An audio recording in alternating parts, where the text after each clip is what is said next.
Las casas guardan secretos, y quienes trabajan en ellas son testigos de lo que nadie más ve.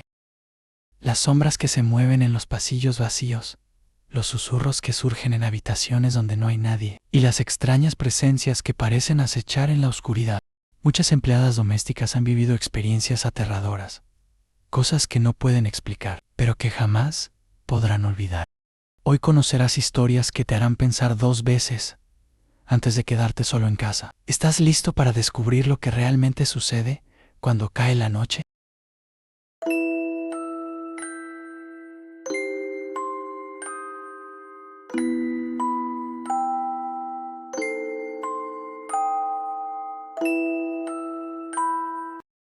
El amor prohibido. No sé cómo empecé a escribir estas palabras, ni qué me lleva a dejarlas por escrito. Quizás es un intento desesperado de entender lo que sucedió, o tal vez, en lo más profundo de mí, sé que necesito confesarlo. Necesito liberar este peso que me está destruyendo desde adentro. Estoy arrepentido, sí, aunque la palabra se queda corta. El terror me persigue, me atormenta y me hace recordar cada detalle de lo que pasó.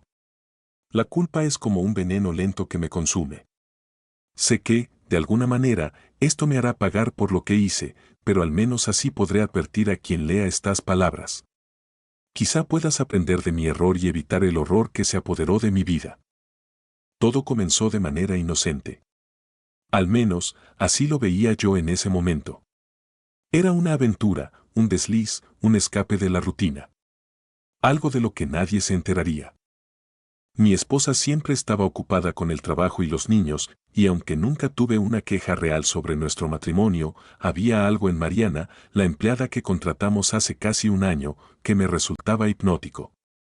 Era su mirada, sus gestos suaves, una mezcla de sumisión y control en su comportamiento que, de manera insospechada, me atraía más de lo que estaba dispuesto a admitir.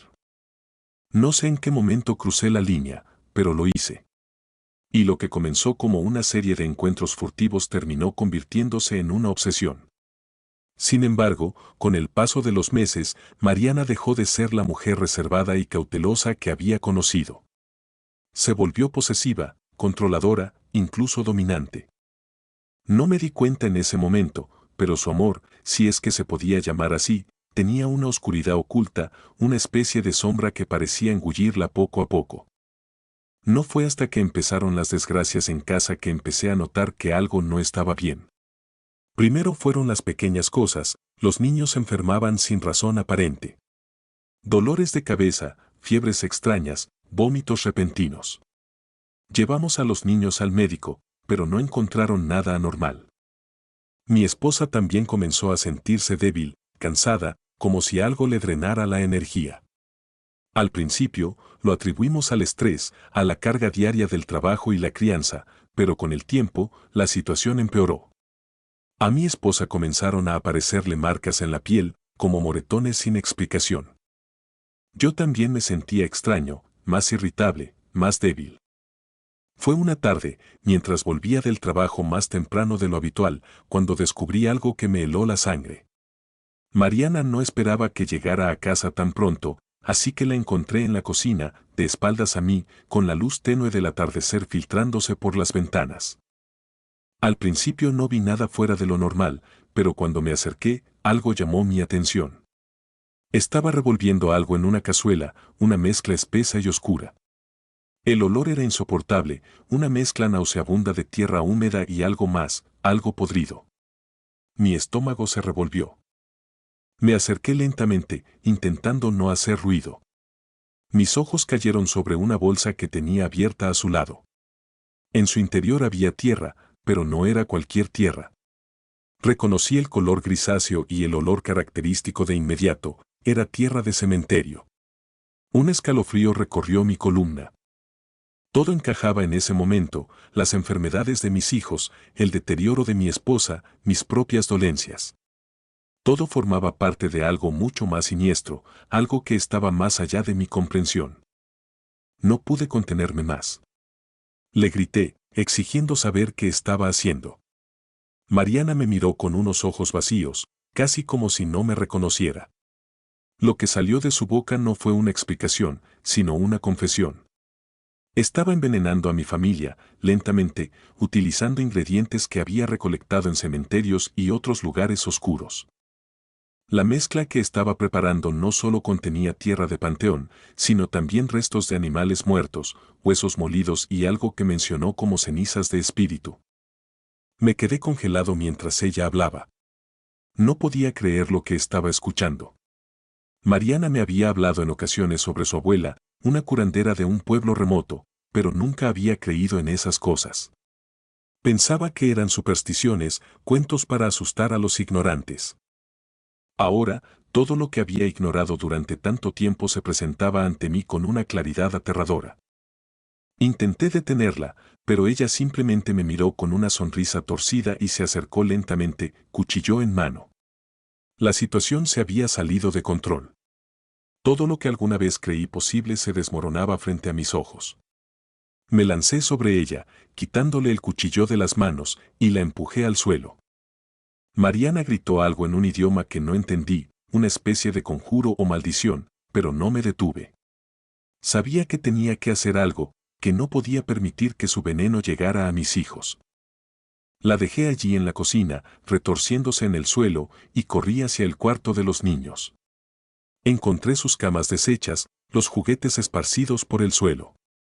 Mi corazón se aceleró cuando vi a mi esposa en el umbral de la puerta, débil, apenas capaz de mantenerse en pie. En ese momento supe que, de alguna manera, Mariana había logrado mantenernos bajo su control durante meses, debilitándonos poco a poco. Llamé a un amigo de confianza, un sacerdote que conocía desde la infancia. No creía en lo sobrenatural, pero algo en mí gritaba que necesitaba ayuda más allá de la medicina o la policía. El padre Andrés llegó esa misma noche y juntos recorrimos la casa. Mariana había desaparecido, pero su presencia aún se sentía en cada rincón, como si las paredes hubieran absorbido su maldad. Andrés rezó en cada habitación, bendijo la casa con agua bendita y, finalmente, encontró lo que estaba buscando, un pequeño altar oculto en el sótano, donde Mariana había estado realizando sus ritos. Era un espacio lleno de objetos perturbadores, fotografías de mi familia clavadas con alfileres, restos de animales sacrificados y más tierra de panteón esparcida en pequeños montículos. Durante las siguientes semanas intentamos recuperarnos. Mi esposa y mis hijos, aunque aún débiles, comenzaron a mejorar. Yo, por otro lado, no podía olvidar lo que había sucedido. Cada vez que cerraba los ojos, veía a Mariana, sentía su respiración en mi nuca, su mirada clavada en mí como una advertencia. Sabía que, aunque habíamos logrado detenerla, no estábamos a salvo. Algo en mi interior me decía que lo peor aún estaba por llegar. Y llegó. Unos meses después, una noche en la que pensé que todo estaba volviendo a la normalidad, desperté abruptamente. No sé qué me sacó del sueño, pero el silencio en la casa era opresivo. Me levanté y fui a revisar a los niños. Al abrir la puerta de su cuarto, me encontré con una escena que jamás olvidaré. Allí, de pie, frente a las camas de mis hijos, estaba Mariana, con la misma sonrisa torcida de aquella tarde en la cocina. No sé cómo había logrado entrar, pero allí estaba, su cuerpo retorcido en una posición antinatural, como una sombra imposible de desvanecer. No me moví, ni siquiera grité. Mi mente se negó a aceptar lo que estaba viendo. Ella alzó una mano, señalándome, y en un susurro apenas audible, dijo algo que aún retumba en mis oídos: no has terminado con lo que empezaste. Luego desapareció, como si nunca hubiera estado allí. Desde esa noche, el terror no me ha abandonado. Mi esposa y mis hijos duermen tranquilos, ajenos a lo que sucede, pero yo no. Cada vez que cierro los ojos, la veo. Sé que está esperando el momento adecuado, que su venganza aún no ha terminado. Bajo la cama. Era el año 2005, cuando conseguí un trabajo como empleada doméstica en una casa ubicada en una zona tranquila de Caracas. Los dueños de la casa eran amables, una pareja joven con una niña pequeña de apenas 6 años. A pesar de que la casa tenía cierto aire frío y sombrío, en general todo parecía bastante normal. La casa era de 2 pisos, Y yo solía moverme entre los cuartos y la cocina, manteniéndome ocupada con las tareas diarias. Me ofrecieron un pequeño cuarto en el ala trasera, algo apartado, pero cómodo. Lo acepté sin dudar, era un buen trabajo para alguien como yo, recién llegada de otro estado, y el sueldo era decente. Los primeros días fueron tranquilos. La niña, a la que llamaré Camila, era tímida pero dulce. Le gustaba jugar sola en su cuarto con sus muñecas. En ocasiones, la veía hablando con sus juguetes, lo cual no me extrañaba, pues era algo común en los niños. Sin embargo, a medida que avanzaba el tiempo, empecé a notar ciertas cosas que no encajaban. A veces, mientras limpiaba la casa, sentía que me observaban. Era como si siempre hubiera alguien detrás de mí, una presencia invisible, pero real. Cada vez que me giraba para comprobar, no había nada. Pensé que tal vez solo era mi imaginación, el cansancio acumulado. Una noche, me pidieron que trabajara hasta tarde. Camila ya estaba en la cama y sus padres habían salido a una cena importante. Después de terminar con la cocina, me dirigí al cuarto de la niña para organizar un poco su espacio antes de acostarme. Mientras recogía algunos juguetes del suelo, escuché algo que me dejó helada. Al principio, fue apenas un susurro. Mi nombre, Ana, pronunciado suavemente desde alguna parte. Pensé que tal vez Camila se había despertado, así que me acerqué a la cama para asegurarme de que todo estaba bien. La habitación estaba oscura, iluminada solo por la luz tenue de una lámpara de noche con forma de luna, colocada junto a su cama. Me agaché para ver si la niña estaba jugando bajo la cama, pero no vi nada, solo oscuridad. De repente, las luces comenzaron a parpadear. El leve zumbido del ventilador de techo se hizo más fuerte, casi distorsionado, como si algo en la electricidad de la casa estuviera fallando. Me incorporé rápidamente, tratando de calmarme. Solo es un problema con las luces, pensé. Pero entonces, el susurro volvió, esta vez más nítido, más insistente, Ana. Era la voz de la niña, pero sonaba diferente, hueca, vacía, como si proviniera de un lugar lejano, inhumano. Mi corazón comenzó a latir con fuerza en mi pecho. Tragué saliva y volví a agacharme para mirar bajo la cama, convencida de que Camila estaba jugando una broma. Pero lo que vi allí me hizo retroceder de golpe, cayendo hacia atrás. Dos ojos brillaban en la penumbra, fijos en los míos. Eran ojos pequeños, pero llenos de una maldad indescriptible. No eran los ojos de Camila. Eran algo más. Algo que no podía ni quería comprender. Me levanté rápidamente, mis manos temblaban mientras intentaba mantener la calma. Las luces dejaron de parpadear, pero el ambiente en la habitación había cambiado por completo. El aire se sentía pesado, cargado, como si algo oscuro y maligno hubiera llenado cada rincón. Me acerqué a la puerta, pero antes de que pudiera salir, escuché un pequeño sollozo detrás de mí. Era Camila, de pie junto a la ventana, mirando hacia el patio. ¿Cómo era posible? No la había visto moverse de la cama y ni siquiera la había oído levantarse. Camila, dije con la voz entrecortada, ¿estás bien? Ella no respondió, solo siguió mirando hacia el jardín, completamente inmóvil. Mi piel se erizó de inmediato. Algo estaba terriblemente mal. Me acerqué lentamente y cuando estuve lo suficientemente cerca, la toqué suavemente en el hombro. La niña se giró hacia mí con una expresión que nunca olvidaré. Sus ojos estaban vacíos, como si algo se hubiera llevado toda su vitalidad. Entonces, de repente, sin decir una palabra, señaló hacia su cama. Mi respiración se detuvo por un segundo y el miedo me invadió por completo. No quería mirar de nuevo bajo la cama, no quería ver lo que fuera que estuviera allí, pero sus ojos me obligaban. Algo en su mirada me exigía que lo hiciera. Caminé hacia la cama, el suelo de madera crujía bajo mis pies y sentí que cada paso me acercaba más a algo horrible. Me agaché una vez más, con las manos sudorosas y el corazón latiendo tan fuerte que pensé que explotaría. Esta vez, no había ojos. No había nada. Solo el silencio, profundo y aterrador. Solté un suspiro de alivio, pero cuando me levanté, Camila ya no estaba en la habitación. El pánico me consumió. ¿Dónde estaba? ¿Cómo había desaparecido tan rápido? Salí corriendo del cuarto, llamándola, buscando por toda la casa. Revisé cada rincón, cada armario, cada habitación, pero no había rastro de ella. La casa estaba sumida en un silencio sepulcral, solo el eco de mis propios pasos resonaba en las paredes. Entonces, escuché el sonido de una risa infantil, proveniente del piso de arriba. Subí las escaleras apresurada, y cuando llegué al cuarto de juegos, la encontré allí, sentada en el suelo con su muñeca favorita. Estaba tarareando una canción que nunca había oído antes, una melodía antigua y perturbadora. Mi instinto me decía que algo terrible había ocurrido. Pero no sabía qué hacer, no sabía a quién acudir. Los padres de Camila no me creerían si les contaba lo que había visto. Las semanas siguientes fueron un infierno. La casa comenzó a mostrar signos de algo que no podía explicar. Puertas que se cerraban solas, susurros en la oscuridad, juguetes que se movían de lugar sin que nadie los tocara. Cada noche, escuchaba los pasos de Camila recorriendo los pasillos, pero cuando iba a su habitación, la encontraba profundamente dormida.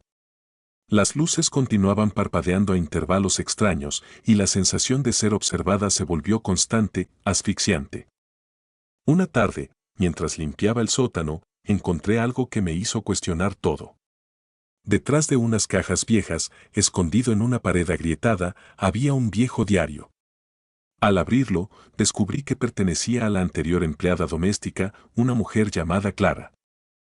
Sus palabras estaban llenas de terror, hablaban de una presencia oscura que habitaba la casa, algo que se alimentaba de la energía de los niños.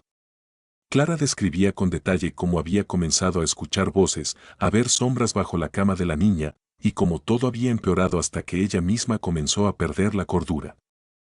Su último escrito decía, no es la niña, nunca lo ha sido.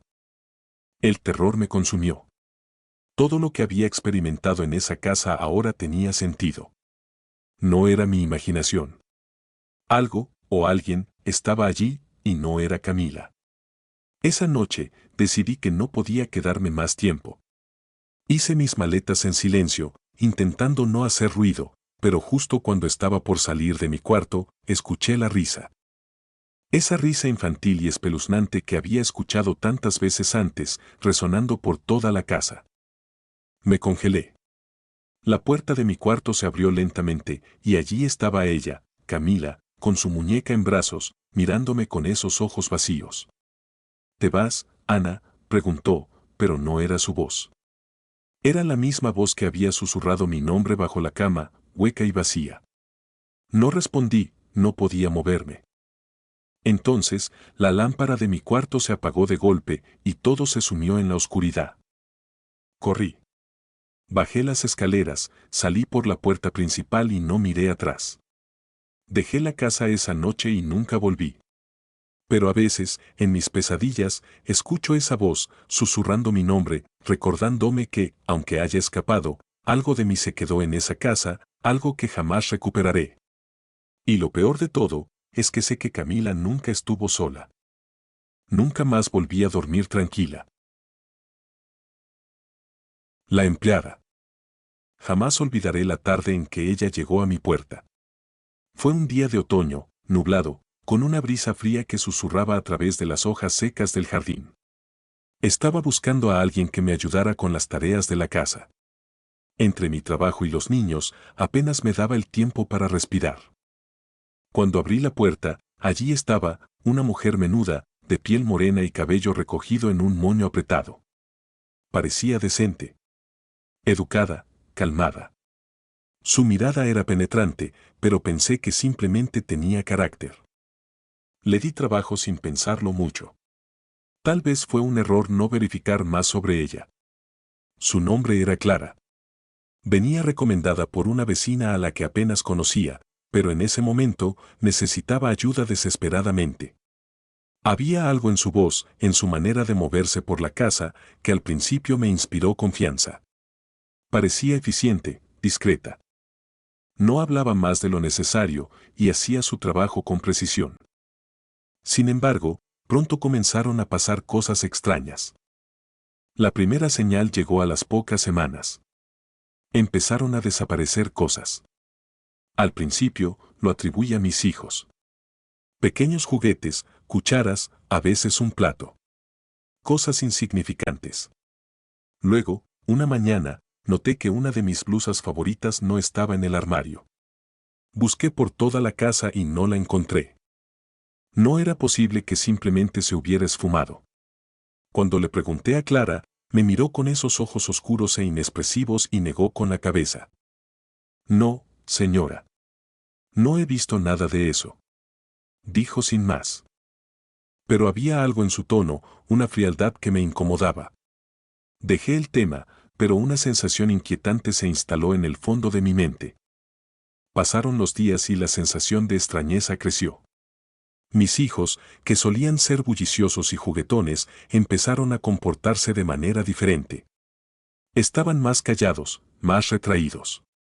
Mi hijo menor, Diego, apenas comía y se la pasaba encerrado en su cuarto, murmurando cosas ininteligibles. Una noche lo escuché decir algo entre sueños: ella está en la puerta, no dejes que entre. Pensé que era solo una pesadilla, algo pasajero. Pero la atmósfera en la casa se volvía más pesada, más densa. La energía parecía cargada de algo que no podía ver, pero que podía sentir en cada rincón, como si una presencia oscura se hubiese infiltrado en cada pared. La presencia de Clara no ayudaba. Había algo en ella, algo en sus movimientos, en sus silencios prolongados, que me hacía sentir observada, aunque estuviera de espaldas. Una noche, mientras cenábamos, noté que Diego no tocaba su comida. Estaba pálido y sus ojos parecían perdidos en algo más allá de la realidad. Le pregunté qué pasaba, y sin mirarme, susurró: mamá, ella me está mirando.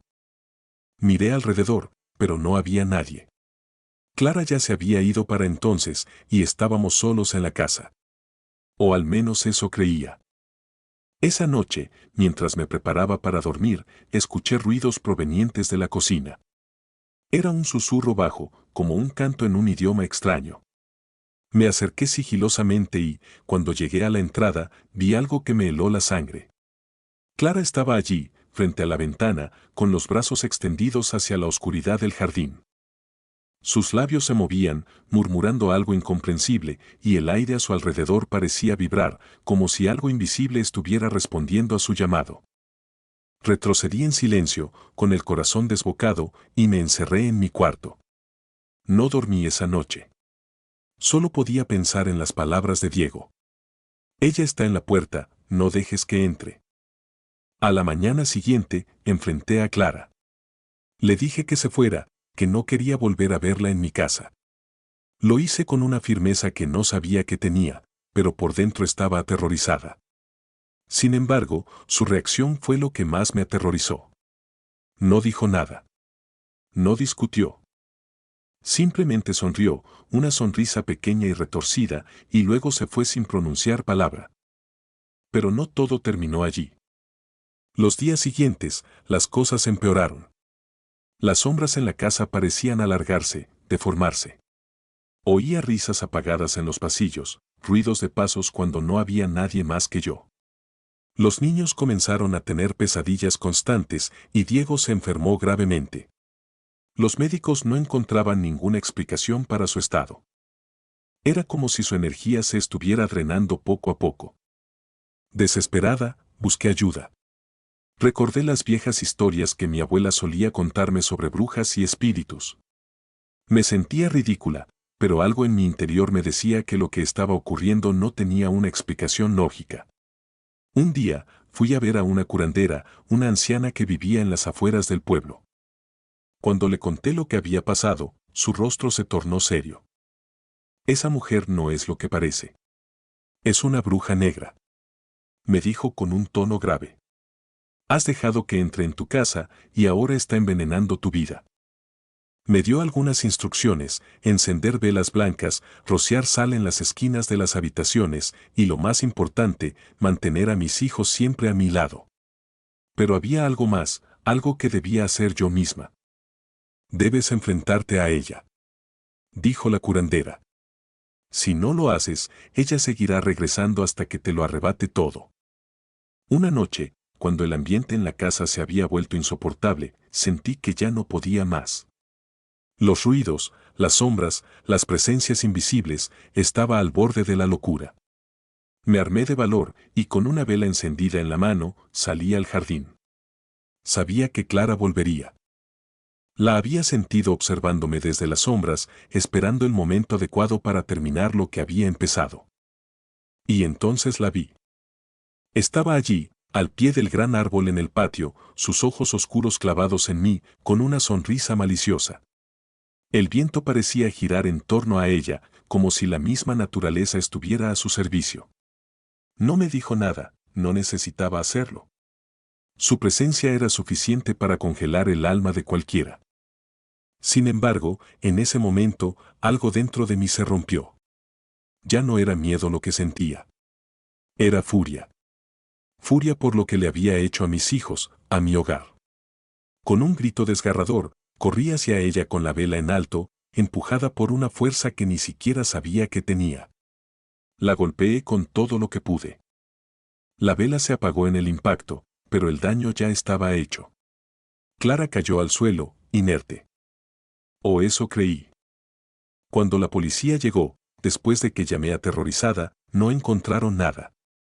El lugar donde su cuerpo había caído estaba vacío, como si nunca hubiera estado allí. Buscamos por todo el jardín, pero no había rastro de ella. Ninguna señal de su presencia, salvo las marcas profundas que había dejado en nuestras vidas. Mis hijos se recuperaron lentamente después de eso. Los ruidos en la casa cesaron y las sombras volvieron a ser solo eso, sombras. Pero el miedo, ese nunca desapareció del todo. A veces, en las noches más oscuras, todavía siento que me observa. Y sé, en lo más profundo de mi ser, que Clara, esa maldita bruja, aún no ha terminado conmigo. El niño del pasillo. Mi nombre es Paula, y nací y crecí en las afueras de Buenos Aires, en un pequeño pueblo donde todo el mundo se conoce. Siempre me consideré una persona sencilla, alguien que se conforma con lo necesario para vivir. Mi madre fue empleada doméstica toda su vida, y cuando llegué a la mayoría de edad, supe que ese también sería mi camino. No me importaba mucho lo que la gente dijera, el trabajo es trabajo, y nunca me ha asustado ensuciarme las manos. Hace unos meses, conseguí un empleo en una casa enorme en el barrio de Palermo. Era una de esas mansiones antiguas, con techos altos y habitaciones enormes que parecían no tener fin. Los dueños, la familia Beltrán, eran personas educadas pero algo distantes, especialmente la señora de la casa, Marta. Nunca fue grosera, pero siempre había algo en su mirada que me hacía sentir incómoda, como si supiera algo que yo no. Mi trabajo consistía en mantener la casa en orden, cocinar y cuidar a los dos niños, Tomás y Camila, de 7 y 5 años respectivamente. Eran niños tranquilos, quizás demasiado tranquilos para su edad. Solían pasar horas jugando en silencio en el salón y rara vez se metían en problemas. La mayoría de las veces ni siquiera sabía dónde estaban, la casa era tan grande que podías pasar todo el día limpiando sin cruzarte con nadie. Había algo particular sobre esa casa, algo que no podía poner en palabras. Desde el primer día sentí una especie de presencia, como si siempre estuviera siendo observada, incluso cuando estaba sola. Tal vez fue por la advertencia que recibí el primer día, cuando la señora Marta me llevó a recorrer la casa. Caminamos por todos los pisos, mostrándome cada rincón, cada habitación, hasta que llegamos a un pasillo en el segundo piso.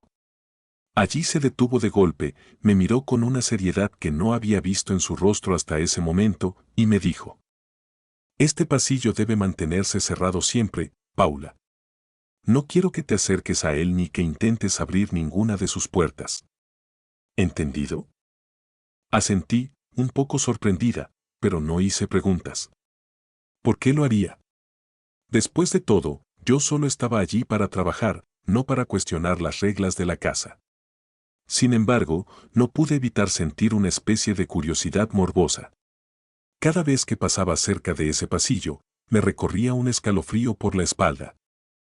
Era como si el aire allí fuera más frío, más denso, como si algo detrás de esas puertas estuviera esperando. Las primeras semanas fueron normales. Hacía mi trabajo, me ocupaba de los niños, y aunque siempre sentía ese peso en el ambiente, nada fuera de lo común sucedía. Hasta que una noche, todo cambió. Era tarde, quizás pasada la medianoche. Los señores Beltrán habían salido a una cena y no regresarían hasta la madrugada, así que tenía la casa para mí. Los niños ya estaban dormidos, y yo me dispuse a acostarme en la pequeña habitación que me habían asignado, una modesta pero cómoda estancia en el ala de servicio. Apenas apagué la luz, escuché algo. Al principio pensé que era el viento, pero pronto me di cuenta de que era otra cosa. Unas risas. Risas infantiles. Provenían del segundo piso, de donde estaban las habitaciones de los niños. Me levanté, pensando que Tomás o Camila se habían despertado, tal vez jugando a escondidas. Subí las escaleras en silencio, sin querer despertar a nadie. Cuando llegué al pasillo, las risas se hicieron más nítidas, pero no provenían de las habitaciones de los niños. Venían del otro lado. De un pasillo que debía mantenerse cerrado. Me quedé quieta, paralizada. Mi primer instinto fue ignorar el sonido, regresar a mi cuarto y pretender que no había escuchado nada. Pero las risas continuaron, esta vez más suaves, casi como susurros. Mi corazón empezó a latir más rápido. ¿Y si los niños habían entrado allí por accidente? Si algo les pasaba, sería mi responsabilidad. Respiré hondo y, sin pensarlo demasiado, caminé hacia el pasillo prohibido. La puerta que lo separaba del resto de la casa estaba apenas entreabierta, algo que me pareció extraño, porque siempre me aseguraba de mantenerla cerrada, tal como la señora Marta me había indicado. Empujé la puerta lentamente y me adentré. El pasillo era largo y oscuro, apenas iluminado por una pequeña lámpara al final. Las risas se escuchaban con mayor claridad. Avancé, sintiendo como cada paso que daba hacía que el aire se volviera más pesado, como si el lugar estuviera impregnado de algo maligno. Y entonces lo vi. Al final del pasillo, en el suelo, había un niño. Estaba de espaldas, jugando con algo, una especie de muñeco o juguete que no alcancé a distinguir. Era pequeño, demasiado pequeño para ser Tomás, pero de alguna manera asumí que debía ser él. Tomás, susurré, mi voz temblorosa, incapaz de salir con fuerza. El niño no respondió. Siguió jugando, ajeno a mi presencia. Me acerqué lentamente, tratando de no asustarlo. Pero algo no estaba bien. No podía explicarlo en ese momento, pero había algo en la forma en que se movía, en la quietud del aire a su alrededor, que me llenó de un terror irracional. Quería salir corriendo, pero mis piernas no respondían. Seguía acercándome, como si algo me empujara hacia él. Cuando estuve lo suficientemente cerca, me arrodillé frente a él y entonces lo vi. No tenía rostro. Solo había una sombra oscura donde deberían estar sus ojos, su boca, su nariz. Una sombra que parecía moverse, como si estuviera viva, respirando. Di un paso atrás, mi corazón latiendo tan rápido que pensé que me desmayaría.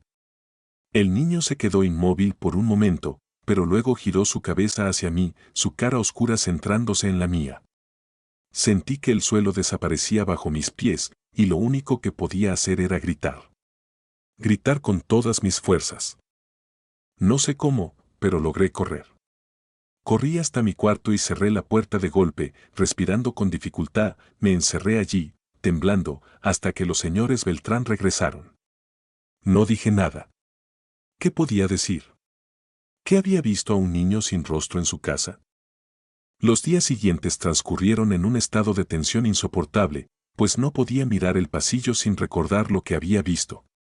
Las risas, el niño, todo seguía presente en mi mente, sin embargo, traté de continuar con mi trabajo, ignorando el miedo que se apoderaba de mí cada vez que estaba sola en la casa.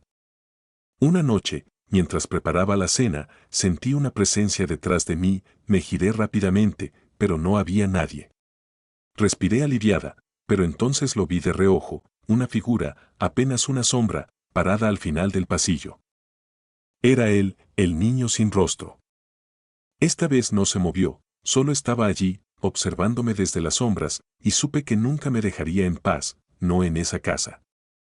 Decidí renunciar al día siguiente. Pues le dije a la señora Marta que necesitaba regresar a mi pueblo por asuntos familiares, y aunque me miró con desconfianza, no puso objeciones. Me fui de esa casa sin mirar atrás, pero el terror nunca desapareció del todo. A veces, en medio de la noche, aún escucho las risas, y cuando cierro los ojos, veo su rostro, o más bien, la ausencia de él. Nunca le conté a nadie lo que sucedió en esa casa, pero sé que lo que vi fue real.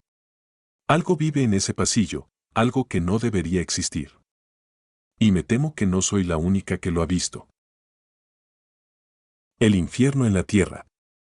Fui empleada doméstica por más de 10 años, en casas donde la rutina y las órdenes eran la norma.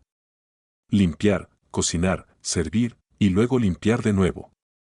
Durante todo ese tiempo, vi cosas que la mayoría de la gente preferiría no conocer. Pero nada, absolutamente nada, me preparó para la última casa en la que trabajé.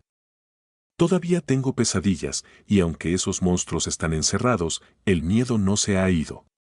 A veces pienso que escapé físicamente, pero que una parte de mí sigue atrapada en esa casa, en ese infierno. Todo empezó de manera extraña, aunque en aquel entonces no lo supe reconocer. Llegué a trabajar para una familia que parecía común, pero había algo en el ambiente que me ponía incómoda desde el principio. Los Gutiérrez. Así se llamaban, pero la gente del barrio nunca hablaba de ellos. Su casa estaba apartada, vieja y enorme, con techos altos que parecían susurrar en las noches, y un jardín lleno de hierba seca que crujía como huesos quebrándose bajo mis pies. El señor Gutiérrez y su esposa eran amables al principio, pero su amabilidad era fría, como un reptil que te mira sin emoción, midiendo el momento exacto para atacar. Me pagaban bien, lo suficiente como para ignorar las primeras señales de alerta. Lo que no podía ignorar era la rutina extraña que tenían. Nunca salían. Nunca recibían visitas, salvo por unas figuras encapuchadas que veía entrar al sótano de la casa cada viernes por la noche. No pregunté nada. No era mi lugar cuestionar, o eso me repetía a mí misma. Durante meses, simplemente limpié y cociné, manteniéndome lo más alejada posible de esas sombras que rondaban en la oscuridad. Pero algo cambió. La señora Gutiérrez empezó a vigilarme. No de una manera normal, sino con una intensidad que me hacía sentir como si fuera un ratón atrapado bajo la mirada de una serpiente. Sus ojos seguían cada uno de mis movimientos, y cuando le preguntaba si necesitaba algo, ella solo sonreía con una sonrisa que no alcanzaba sus ojos, una sonrisa muerta. Los olores también comenzaron a cambiar. Al principio, la casa olía a madera vieja y a los guisos que yo preparaba. Pero luego, un hedor penetrante empezó a filtrarse desde el sótano. Un olor metálico, pútrido, como si la misma muerte se hubiese instalado bajo los tablones de ese lugar. Pensé en decirles algo, pero las palabras morían en mi garganta cada vez que veía el rostro inexpresivo del señor Gutiérrez. La señora Gutiérrez me asignó nuevas tareas. Entre ellas, bajar al sótano. Me dijo que debía limpiarlo a fondo, que hacía tiempo que no se utilizaba. Mentía. Lo sabía. La primera vez que bajé, la oscuridad me envolvió como un manto, y tuve que usar una linterna que apenas iluminaba las paredes de piedra cubiertas de una humedad viscosa. Sentí algo moverse en las sombras, pero no vi nada, o eso quise creer. Las siguientes veces que bajé, sentí una presencia, algo más que el simple eco de mis pasos. Las paredes parecían respirar, y en la penumbra, juraría que escuchaba susurros. El sótano era mucho más grande de lo que parecía desde arriba, con túneles que se ramificaban en direcciones imposibles. Cada vez que bajaba, sentía que me adentraba más en una especie de laberinto que no tenía fin. Pero fue en una noche de tormenta cuando descubrí la verdad. Había llovido durante horas. Los truenos retumbaban en las ventanas y los relámpagos iluminaban fugazmente el interior de la casa. Estaba recogiendo la cocina cuando escuché los pasos. No eran los pasos tranquilos y arrastrados del señor Gutiérrez, ni el taconeo metódico de su esposa. Estos eran distintos. Pesados, urgentes. Venían del sótano. Me quedé quieta, paralizada, pero entonces los escuché de nuevo, y esta vez acompañados de voces, murmullos que no lograba descifrar. No pude más. Mi curiosidad, ese error humano tan común, me venció. Tomé la linterna y bajé las escaleras del sótano, sabiendo que algo en mi vida cambiaría para siempre esa noche. El aire era denso, casi irrespirable. A mitad de camino, el hedor que tanto había sentido antes se intensificó, ahora mezclado con un aroma acre de quemado. No eran velas, ni incienso. Era carne. Carne quemada. Avancé más. Al llegar al fondo de la escalera, vi una puerta que nunca antes había notado. Estaba entreabierta y una luz rojiza salía de ella, pulsando suavemente como si respirara. Me acerqué en silencio, tratando de controlar el temblor en mis manos. Me asomé por la rendija, y lo que vi me heló la sangre. Allí estaban los Gutiérrez, de pie en medio de una habitación circular, rodeados de símbolos extraños dibujados en el suelo con sangre. Sobre una mesa de piedra, un cuerpo. No de un animal. Era una persona, o lo que quedaba de ella. La piel estaba desgarrada, y la carne expuesta parecía haber sido mordida, arrancada a pedazos. No podía apartar la vista. Mis piernas flaquearon, y una arcada subió por mi garganta, pero me tapé la boca antes de hacer algún ruido. La señora Gutiérrez levantó un cuchillo, susurrando palabras en un idioma que jamás había oído.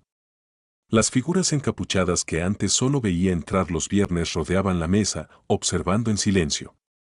Sus capuchas se movían ligeramente, como si debajo de ellas hubiera algo más que simples cabezas humanas. Que el sacrificio sea ofrecido, dijo la señora, su voz suave pero cargada de una maldad indescriptible. Vi cómo bajaba el cuchillo, y no pude contener el grito. Fue un reflejo, una reacción involuntaria ante la absoluta monstruosidad que tenía frente a mí. La luz del sótano parpadeó, y en el siguiente instante, todas las miradas se volvieron hacia mí. Corrí. Subí las escaleras como una posesa, sin atreverme a mirar atrás. Escuchaba los pasos detrás de mí, pesados y frenéticos. Algo me rozó el brazo en el último escalón, pero me solté con un grito, lanzando la linterna detrás de mí en un acto desesperado. Alcancé la puerta principal, salí corriendo bajo la lluvia, con el viento aullando en mis oídos. Me escondí en los callejones de la ciudad, sin atreverme a regresar a casa, sintiendo que esas sombras encapuchadas podían estar en cualquier esquina, esperando para arrastrarme de vuelta. Solo al amanecer me atreví a ir a la comisaría, temblando y empapada, con la mirada perdida. Les conté lo que vi, tartamudeando entre sollozos. Al principio no me creyeron, pero cuando los llevaron a juicio y se encontraron los cuerpos en el sótano, enterrados en túneles que se extendían más allá de lo imaginable, no pudieron ignorarlo. Los Gutiérrez fueron condenados a cadena perpetua, y los periódicos cubrieron el caso durante semanas. La gente estaba horrorizada, pero a mí, la condena no me dio alivio. ¿Qué más había en esos túneles que nunca se encontró? ¿Qué clase de rituales hacían cada viernes? Y sobre todo, ¿qué eran realmente esas figuras encapuchadas? Porque cada vez que me despertaba en medio de la noche, con el eco de susurros en mis oídos, sabía que esos seres no eran simplemente humanos. Y aunque ellos estén en prisión, sigo sintiendo que algo me sigue vigilando, algo que nunca será encerrado.